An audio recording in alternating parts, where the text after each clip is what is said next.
I was going to say thanks, Megan. Thanks, Jim, everyone, for inviting us to present today. So I'm Patrick McIntyre. I'm our current Director of Ecology at NatureServe, stepping in after Pat Comer's retirement. Don and I will be tag teaming a bit and giving you some background on the US National Vegetation Classification and efforts we're working on to build a map of NVC groups based on the LANDFIRE map. And I was going to say, I tempted to try and give a talk in all acronyms. I probably could, but I will avoid that. Maybe Don, when I switch over to you, I'll let you introduce yourself, but I'll jump into the talk here. So I wanted to give just a bit of background on the US National Vegetation Classification. And I suspect there's people on the call who maybe have just heard a little bit about the National Vegetation Classification and others who were central in helping develop it. So trying to address kind of a bit of the broad range there.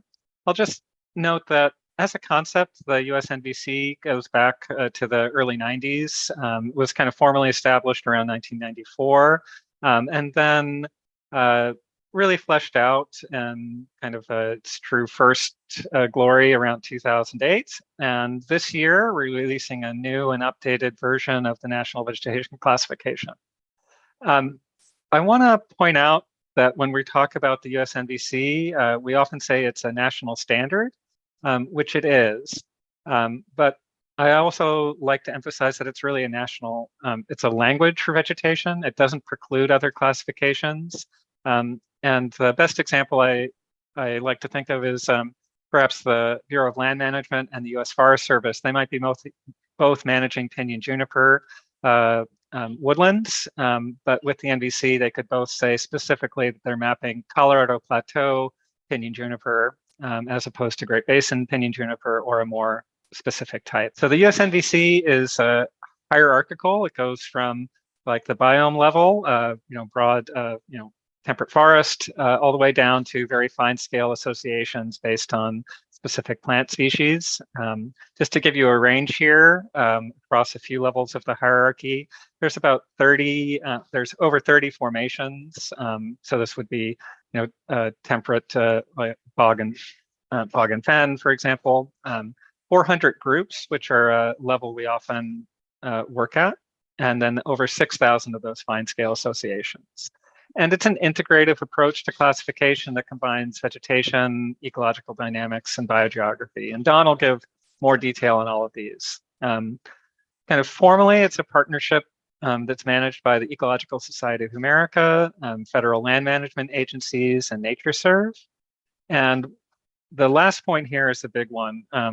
NatureServe has historically worked to maintain both ecological systems, which I'll talk about in the group, talk about in a minute, and the USNVC.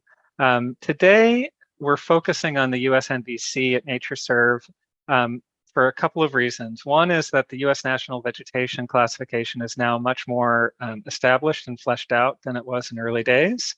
And two, it's been a challenge for us to maintain two separate classifications. So ecological systems were established around 2003. They're another classification system. It's what LANDFIRE is in large part based on. But really, they were established to provide a need for practical ecosystem mapping units. The NVC was less developed at this time, and there was a real need and gap, LANDFIRE, to have kind of meaningful classification units at the national scale that could be used to conduct ecosystem mapping.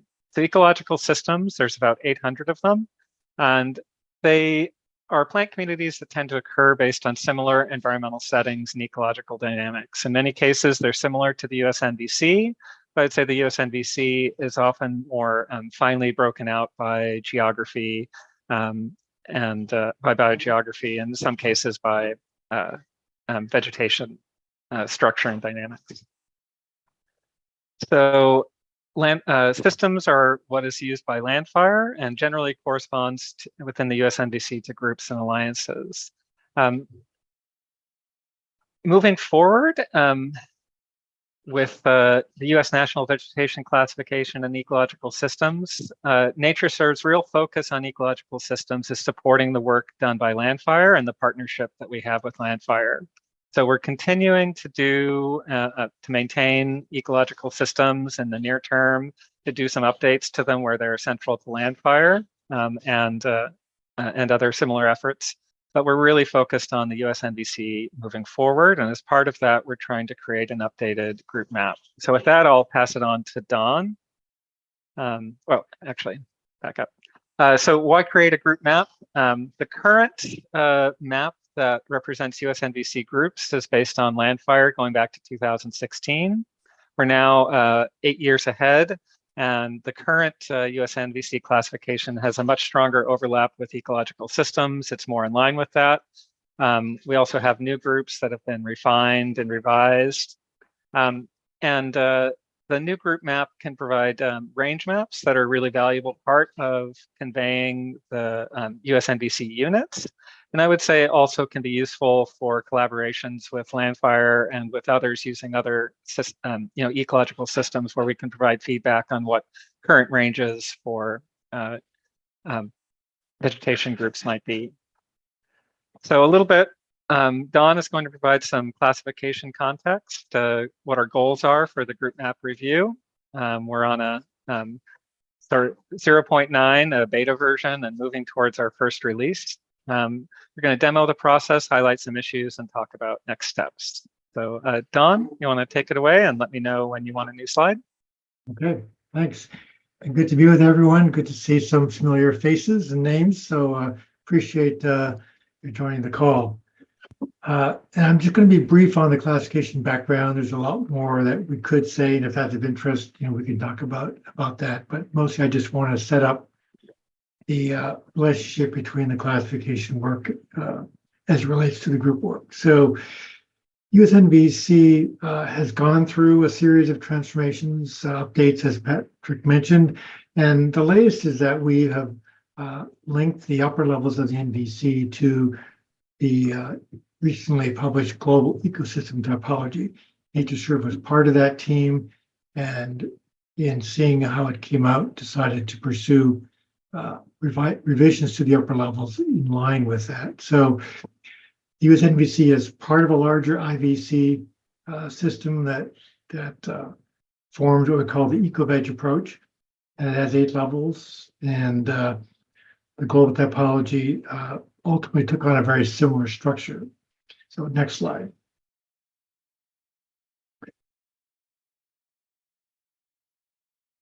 So on the left, you see the current IUCN global ecosystem typology. There's 6 levels, and we show their correspondence to the levels as they currently exist in the main box there.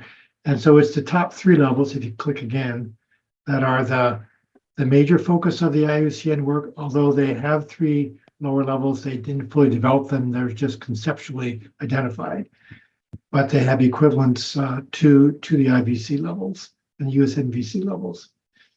So in looking at how the IUCN typology was structured, the realms approach means that they separate marine, subterranean, freshwater, and terrestrial from each other. And that for NatureServe is a helpful way to think about the larger set of biomes. The USNVC is essentially a terrestrial classification. So that's the one part of the global typology that we mostly focused on. Next, click there. And so we have adopted the realms approach as an organizing level that reflects what the USNVC is all about, and then incorporated pretty much directly the biome scale of the IUCN typology. Level 2 of the NVC is not really something that's evident in the global typology, so we call it the subbiome level. And then the formation and level 3 of the IUCN come together. Lower down, the levels of IUCN essentially are undeveloped, and our own NVC provides those units at a finer scale unit. So we can definitely build out the global typology using what we know from the NVC. So that's the upper level revision. And so that it's a much more ecologically based, ecosystem-based structure to vegetation classification. Next slide. At the same time, we have been going through a thorough revision from the bottom up. The USNVC is maintained through a peer review board and administered by the ESA, Ecological Society of America.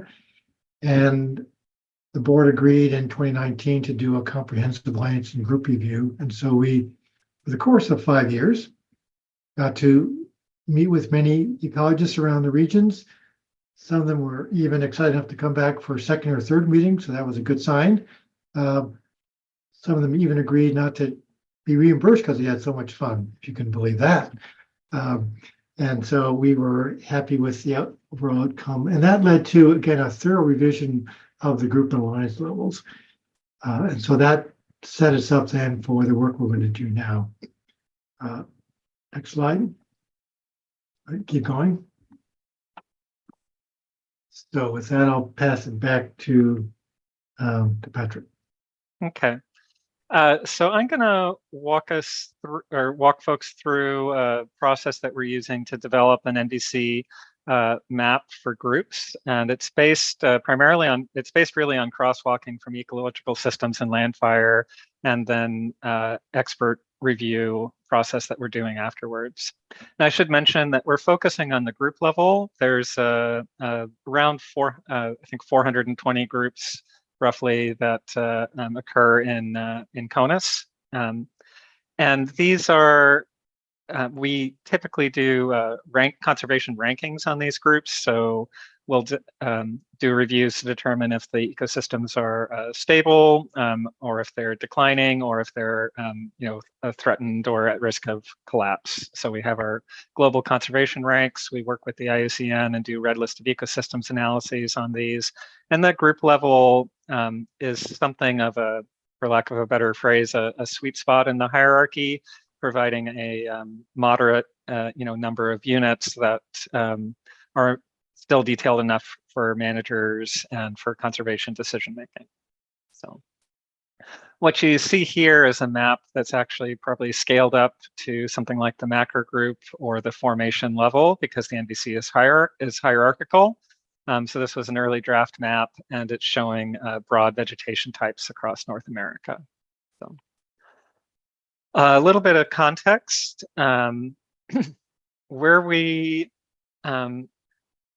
Where this fits into the release of the US NVC version 3.0, we've got our database side of things. We've got publications. We'd like to release photos. All of this to support the release of the new edition of the US NVC. One of the factors that we'd like to do is have IVC group maps that at least show the ranges for the groups that are included in the US NVC release. This slide should be updated since we're almost at June now, and this work will be going into August. But it's a review process. We're working with LANDFIRE, NatureServe partners, producing eco-regional range maps. Eventually, we're hoping to make this hemisphere-wide. Right now, we're focusing on CONUS. A little bit about the process here. We started with what we call version 0.7. This was based on initial Ecological Systems to NVC Group Crosswalk. And so many ecological systems crosswalk one-to-one. So you could think, let's say, Intermountain Basins, a big sagebrush steppe is both a group and an ecological system. This is a sagebrush with a high grassland component, for example. Also, there are systems that sometimes nest within one group. These are what we call clean relationships. So there's either a single system that corresponds to a group, or there's two systems that correspond to a group, or three systems that together correspond to a group. But there are no more complex relationships there. And that comprised about 82% of the systems. They crosswalk cleanly. However, it's important to note that doesn't say much about whether there may be map revisions because a group concept has changed from a system concept, or because there may be finer scale distribution issues to work out. So we started with that. Then around December, we started tackling more complex crosswalks where one system may correspond to many groups. We can use things like eco-regional boundaries or elevational boundaries to try and break out systems that may go to multiple groups. Moved on to version 8 or 8.9, and this comprised about less than 20% of those relationships there. We're currently in this process here, and I'll show you we have a review tool. We're conducting reviews with NatureServe Network and other partners, focusing on correcting overmapping or where groups are out of range, as you'll see. And then we're aiming for a version 1.0 of this where we've incorporated initial feedback, and we're publishing group range maps along with the NVC. A little bit about the exciting work of crosswalking, which many of you are probably familiar with. As I mentioned, so we initiated this process last year and updated system to group crosswalk, developing an initial map in November and December of last year. As I mentioned, about 82% crosswalk cleanly, and another 18% have complex relationships. So this is just an example in our Excel spreadsheets of an ecological system, Central and Southern Appalachian spruce fir forest, which corresponds 1-in-1 with a Central and Southern Appalachian red spruce forest and woodland IVC group. So this is kind of the case that we could all wish for, a clean crosswalk, a one-to-one relationship. And in this case, our experts felt that the system and the group concept were more or less in line. There was a couple of minor feedbacks about pixels on the outer portions of the range, but generally this would be a nice clean crosswalk where the concepts haven't changed and the mapped representation from LANDFIRE and ecological systems corresponds to what we think the group looks like today. This is a close-up in the Appalachians. So a little bit about how we split more complex system to group relationships. One is just a simple elevation cutoff. Another could be eco-regional boundaries. And an example of a complex crosswalk here, we have 3 ecological systems that were split out based on geography. So we have a Great Basin, a Columbia Basin, and a Rocky Mountain version of essentially foothill to lower montane riparian woodlands and shrublands. So 3 ecological systems. These actually correspond to a range of groups today. The upper elevation, we applied an initial cutoff of 1,500 meters or around 5,000 feet, corresponds to the Rocky Mountain, Great Basin, montane riparian forest group. The lower elevation ones get a bit complex, and we're working on breaking these out. The lower elevation ones comprise both shrublands and woodlands. So we've got a Rocky Mountain, Great Basin, lowland foothill riparian shrubland group. We've got 2 forest groups, a semi-desert riparian forest group, and then a montane forest group. So these need more complex rules to break them out. So this is an example of where these crosswalks can get complex. So the kind of 20% of them. And just a little bit here, this is the simple rule that we initially applied, splitting things out. In this case, Great Basin above and below 1,500 feet would go to montane versus a lowland version of the group. You can see that here. So then a little bit more about where we're headed and some of the tools we're using. Our most immediate goal with our review is to correct where IVC groups are really out of range. So they're occurring in a state, in an ecoregion, in an area where we think they shouldn't be mapped there. Where we identify that they're out of range, we're either assigning to a more appropriate group using an ecoregional split. So perhaps a within the Great Basin, pinyon juniper woodlands. We've got Colorado Plateau pinyon juniper mapped well into the Great Basin, and that should be a Great Basin pinyon juniper type, for example, elevation thresholds, which we showed out, or we've got more complex tools that our reviewers can use. We spent a lot of time developing a complex tool, which has a lot of benefits and is really good at providing us automated feedback. But one thing we learned quickly was there's nothing that beats a kind of static map for quick review. So we developed overview PDFs, which I'll show in a moment. They provide ecological context to give you a range-wide overview. NatureServe pre-screened all of these PDFs to get a quick idea of groups that are in need of attention. And then we've been working with experts to try and resolve some of the questions we see. So I'll pull up an example of those. So what you're seeing here are overview maps. These are maps of groups. Here we have Cascadian, Oregon, White Oak, conifer forest, and woodland. And here we have Intermountain Basins, big sagebrush steppe. These are heat maps. So yellow means there's not very much of the type, and red means there's a lot of it. This is based on a crosswalk from the LANDFIRE existing vegetation type map. And they're summarized into summary hexagons, 7 square miles, which you can't see here, but they really help to visualize these areas where an ecosystem is sparsely mapped. So you can see things like Cascadian, Oregon, White Oak, and raising some questions, how far into,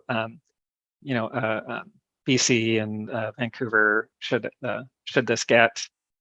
Is the distribution correct in terms of where it's showing the system abundant versus rare?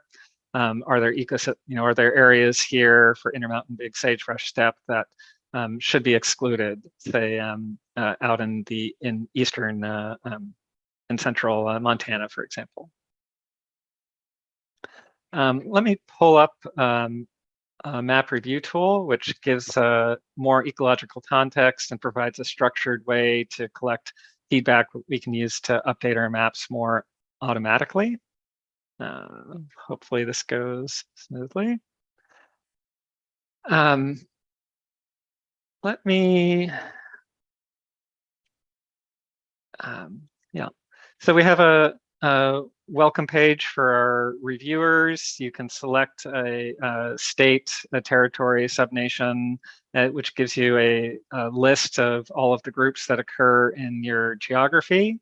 Then you can go to our map tool. You can get information from NatureServe's websites, NatureServe Explorer on the type of the background on the group, what it is. And here's an example of our review tool. What I have showing up here, this is a map of a NVC group that I selected. You can view multiple groups. So there's sliders, which I'll show you in a second, to look at multiple ones so you can compare them. And we're looking at here, this is Great Basin, pinyon, juniper, and woodland. Hey,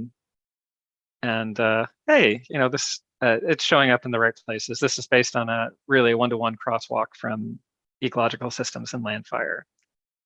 And if you zoom in, those will resolve, but you can see these are hexagon summaries that show how many pixels or hectares are mapped by LANDFIRE within each of these areas.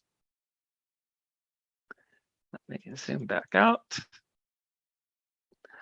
And then I've pulled in another group here as a comparison group, which I'll show that Don and I were talking about. This is kind of a real world things that we're looking at.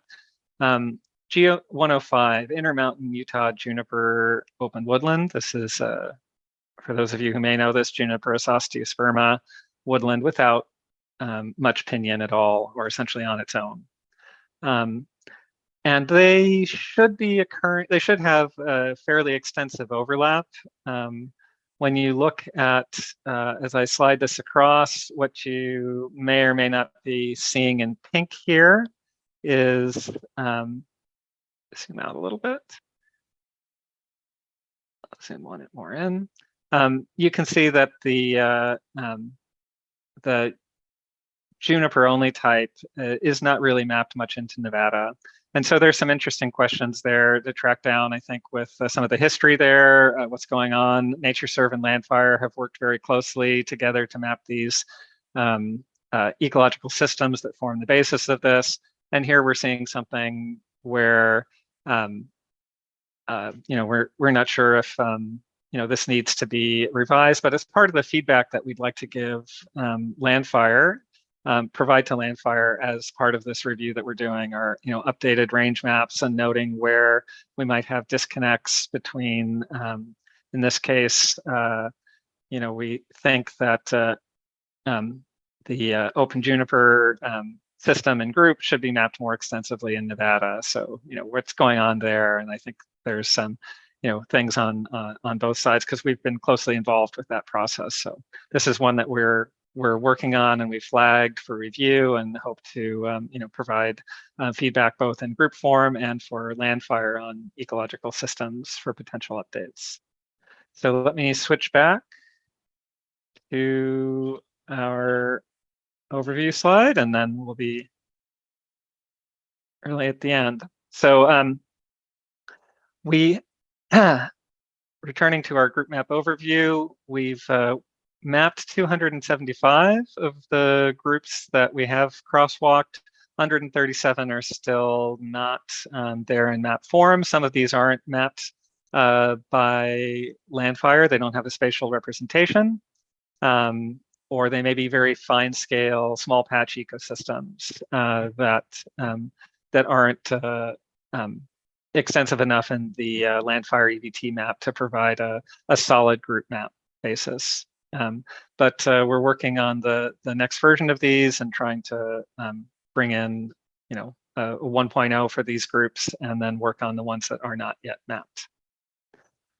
We really do want to provide, well, we really do want to document the changes that we're conducting and identify issues and provide feedback to LANDFIRE and others on group system concepts for future updates. And with that, that's all that we have for our office hour presentation.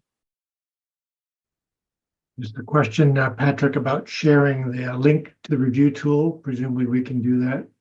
Yes, we can do that. I would just ask that it is a live review tool, so don't make any edits without checking with us. That's right. But, it does require that you enter your, sorry, let me just pull up a link and I'll drop it in the chat here. So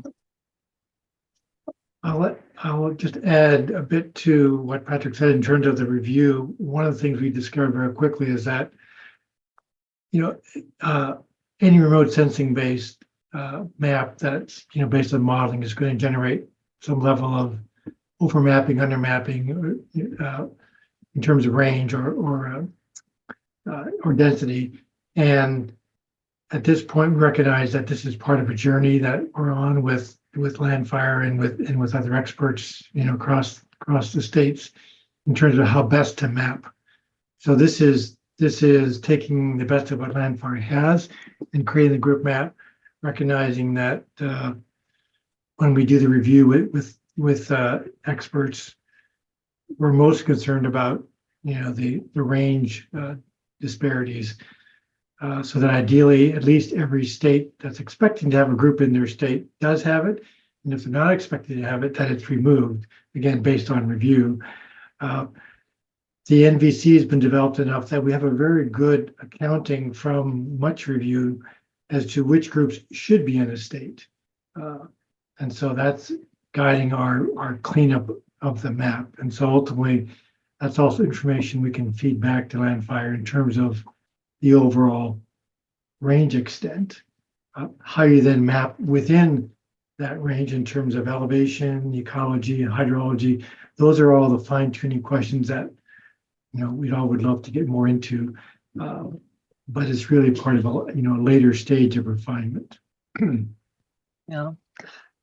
I was going to say, I'm seeing a lot of questions on the LANDFIRE side about whether LANDFIRE would be, mapping NVC. I will leave that to LANDFIRE folks to address that. I will just say that the NatureServe is committed to supporting our partnership with LANDFIRE, and we're continuing to maintain and do updates to ecological systems where it's crucial to our ongoing work together there. So even though we're transitioning to focusing on the NVC and NatureServe, but we realize it's a complicated landscape out there, and we want to continue our support for ecological systems with LANDFIRE, as it's needed. So. Thanks for that, Patrick. And LANDFIRE folks out there, maybe I can make it a little easier. And Henry, it looks like you have your hand up, but I'll just quickly summarize some of the LANDFIRE questions. Richard Sample asked if there's going to be a connection between the new groups and BBS and or vegetation departure work. Then another question, will LANDFIRE be mapped? Will future iterations of LANDFIRE be mapped directly to NVC rather than being crosswalked to ecological systems? And then another important one that's a little farther up that I wanted to make sure is addressed was new classification affect fuels data. So I see at least 3 broad LANDFIRE questions, and Henry, maybe I can turn it over to you to take a stab at those. Sure. So, well, let's first tackle the question about mapping directly to NVC. That's definitely been the goal that LANDFIRE has been, working towards. In fact, with the LANDFIRE 2016 remap, part of the planning for that was that we were going to map independently from the plots to the NVC hierarchy. Part of that was completed. So there is a portion of this where you look at the 2016 products and they're mapped directly to the plots to that NVC hierarchy. There are other parts, however, based on the timing of the mapping and things that occurred that did not. It ended up being a crosswalk from ecological systems to NVC. So very similar to what Patrick, and Don are talking about here in this topic today. And so I'll just maybe end on this note relative to that question. The desire, I'm a standards guy. I guess you should understand that, right? I hearken back to the WildLandFire. I'm going to just say this.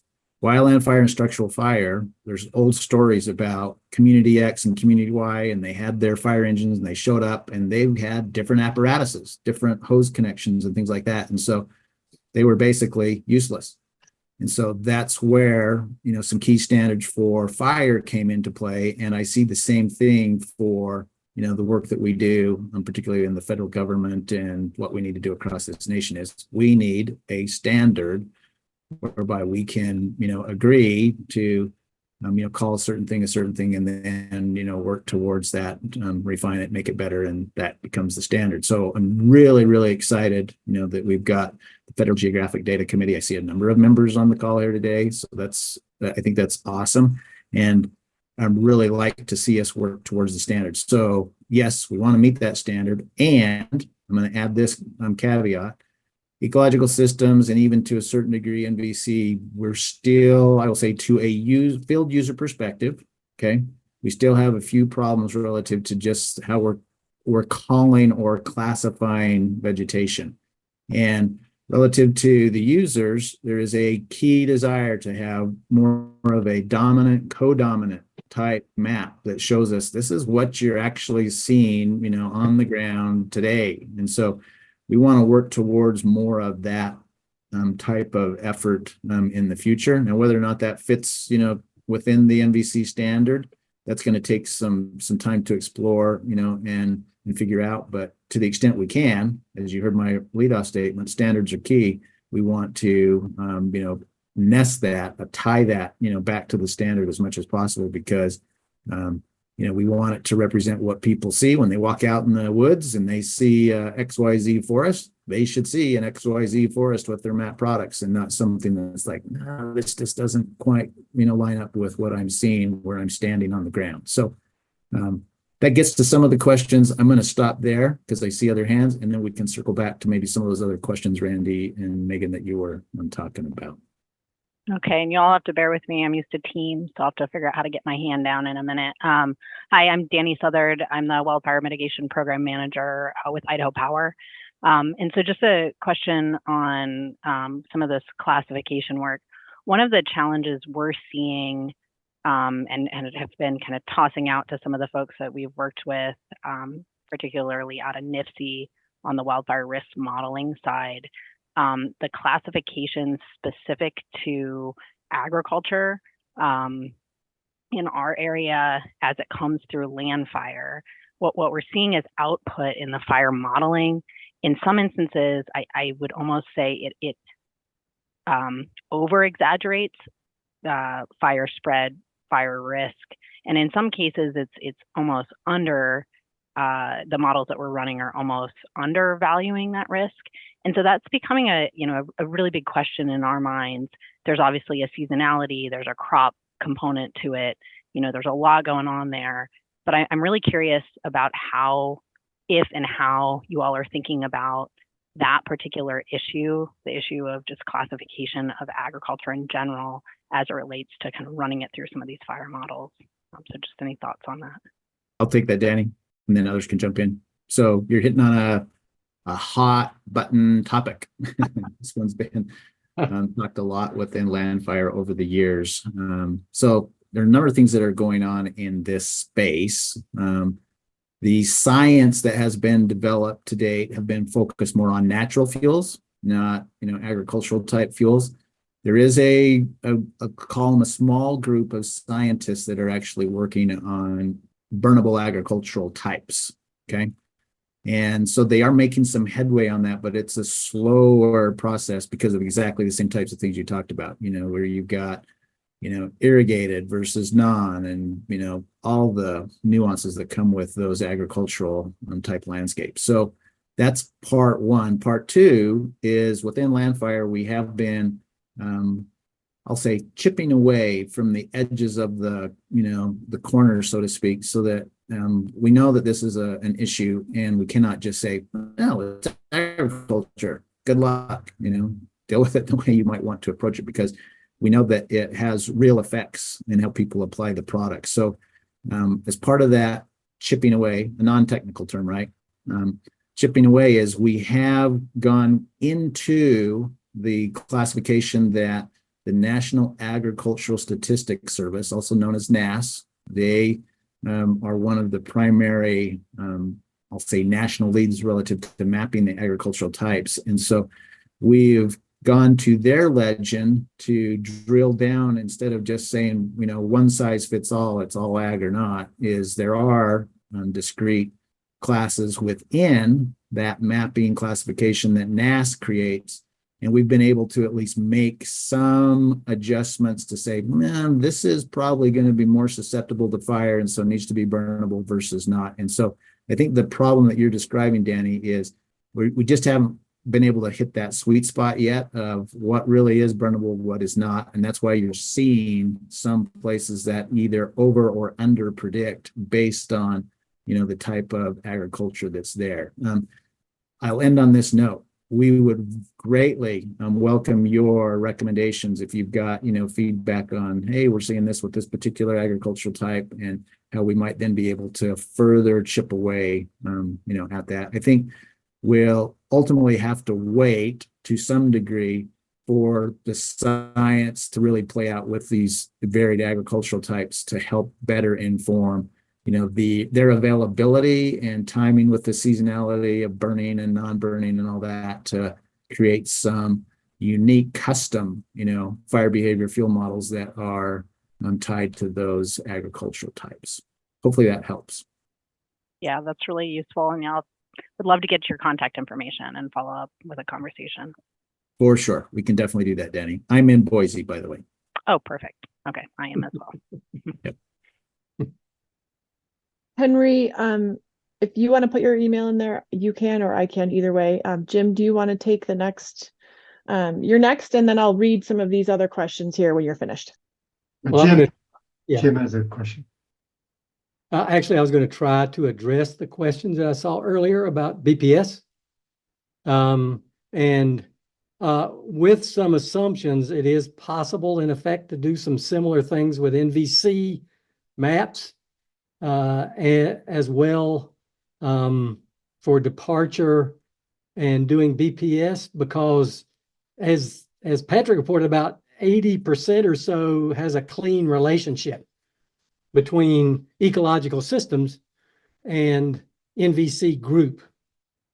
There's a few less NVC groups than ecological systems. If we're willing to make that crosswalk to make a map, and we're also willing to assume that the models and reference conditions and succession class rules and things that we built for ecological systems also apply to those NVC groups that are good, easy, clean crosswalks, then yes, we could do that. But there is no plan right now to recreate a BPS map based on NVC groups or to recalculate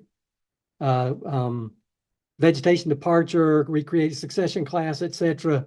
And that's because of those 20% of the crosswalk items that really don't crosswalk cleanly. And we don't have right now the time and the resources to sort of redo those components for that 20% that's not clean. Okay, so you could do it for certain types. I don't know if that's 80% of the area, in which case maybe we could do some of that, but right now there is no plan to basically recreate BPS spatial data and then the downstream products, succession class, vegetation departure, vegetation condition class for NVC.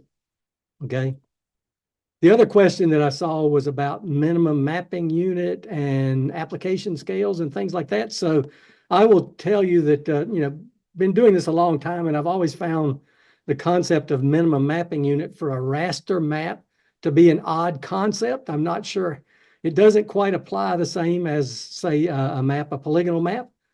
LANDFIRE does not do any post-processing to clean up the raster data, for instance, to reduce the speckles or some of the odd artifacts that you might get from a model in a raster map. So I don't think there is a minimum mapping unit, quote unquote, that we could state for really any of the layers. But there are statements on the website about what we feel like the correct application scale is for the data.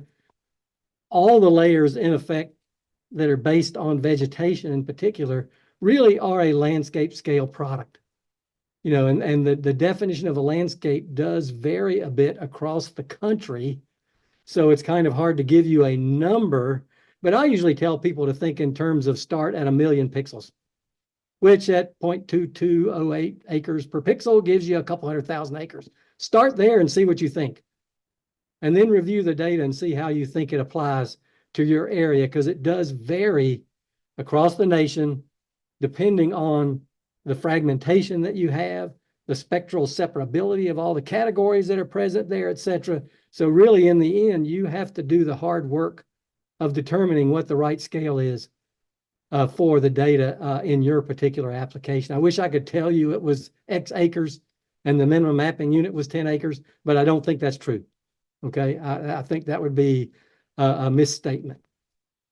So hopefully that helps. And if you want to have a conversation about that, those of you that had these questions, I'd be glad to follow up with you. So you can just follow up with me personally about both of those responses if you wish. And I know there's a question in the chat about this, but I think it's important for everybody to hear. What is the future of the development of NVC Group or NVC?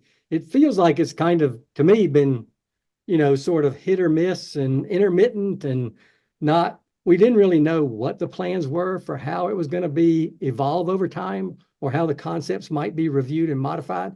I don't know, Patrick or Don, is there a real organization here that's going to really see that this classification stays relevant? I guess the short answer is yes, and that's been in place for quite some time with commitment to maintaining the federal standard through a partnership. That dedication has been there, in combination with the federal agencies, with Ecological Society of America and with NatureServe, particularly with the release of the version 2 of the standard. There was a commitment to maintaining a peer review board.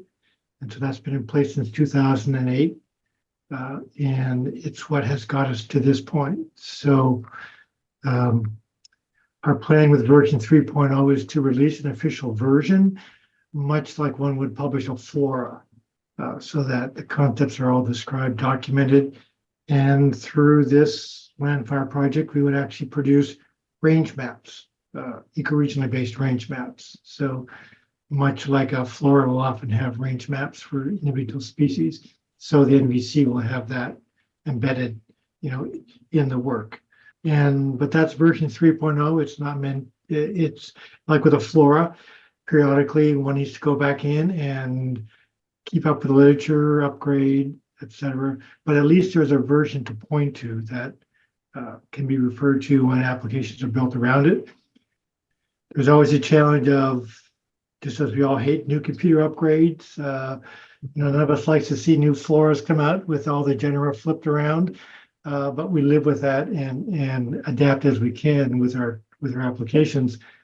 I'm sure we'll face the same struggle with the NVC, where change is good most of the time, but it shouldn't happen too often. Don, I didn't catch. Could you say a few words? I mean, this addition is meant to provide some stability at the group level and above, with, I think, the next rounds of edits coming at improving the alliances and associations within those, but having a more of a stable backbone, with the caveats that Don mentioned. If there's something that, it just doesn't make sense, that didn't catch, or an update, sometimes those need to happen. But the idea is, would you care to say anything more about that, Don? Yeah, well, just as you said, I guess I would say the alliance level will probably be much more stable than the association in terms of its development. We still want to keep that relatively tight. For example, we've been partnering with FIA, where they're building a group key to all the forest types. There's a trade-off between the latest, greatest versus stability in an overall product. And so we're going to always need to balance those interests. I don't think this question was addressed. Nahat asked, how do you think this new classification will affect fuel data? But the LANDFIRE question, I guess. Yeah, I think that's more of a on the LANDFIRE side. I mean, the USNVC, the information we provide, is composition and general information on, the forest versus woodland, but the detailed, models were developed around ecological systems with LANDFIRE. So I'll jump in on that one, Megan. I think, again, you saw some of my comments. I'm looking at the crosswalks, and crosswalks are very beneficial, but sometimes they have a number of limitations. So what Patrick outlined relative to the range maps, same thing, my comment about the review. We really do need people to help with the review of the range maps, because that just further kind of tightens things down. But to that question, I think, from a fuel, availability and fire behavior, perspective, I think these are getting us closer. Are they perfect? No, there's definitely more work that needs to be done. But all of this is with that, desired objective to help us, get closer to what is actually, out there and represents the types of fire behavior that, one experiences and sees in the, vegetation. Now, granted, my counterpart always says fire behavior field models are not real. And that's true. They're not.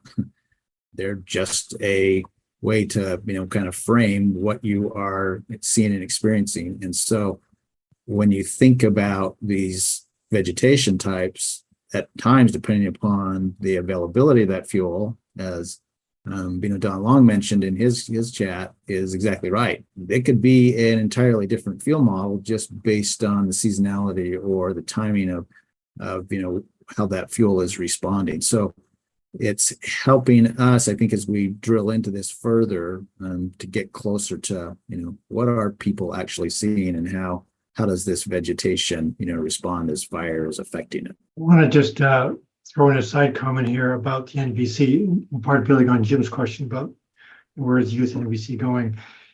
It's worth noting that there is a lot of partnership built into the NVC.